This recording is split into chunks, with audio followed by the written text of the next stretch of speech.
Албумот со фотографии и написи за тешките услови во затворот и Дризово не ги убедија пратениците дека треба да гласаат за законот за амнестија. Само 15 пратеници поддржаа ваква точка на дневниот ред, со 66 гласа против и 3 воздржани, меѓу кои и коалицијските пратеници од СДСМ. Собранието ја отфрли потребата од ваков закон. Министерот Кренар Лога смета дека ова е одмазда поради неподдржувањето на кривичниот законник. За жал, јас ја гледам ова како одмазда за неподдршката од моја страна и на мојата политичка партија за измените на кривичниот закон. И покрај разногласието во коалицијата, Лога тврди дека владата не е во криза, а тој има намера за неколку дена повторно да го поднесе до пратениците истиот текст. Нема никаква криза.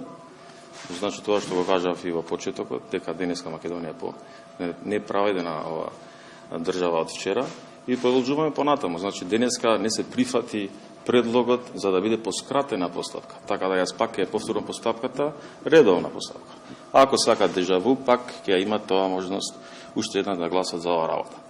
Ако се донесуваат преку ноќ закони за големи риби, тогаш јас имам кажано од прв ден дека јас сум на страната на граѓаните.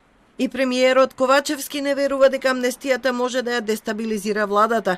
Објаснува дека сите процедури во собранието се запазени. Министерот има право да образложи, а пратениците имаат право да гласаат по свое уверување.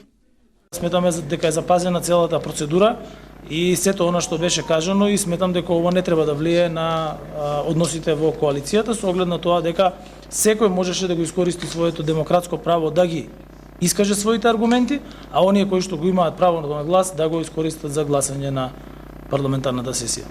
Иако владата му даде поддршка на предлогот на правда, Ковачевски објаснува дека имало и разногласие. Поголемиот број претходно амнестирани станале повратници, а недоволно се користат други мерки како условен отпуст или пробација. Лога излезе со податоци дека над 2800 осуденици чекаат на отслужување казна во затвори, во кои веќе има над 2000 затвореници.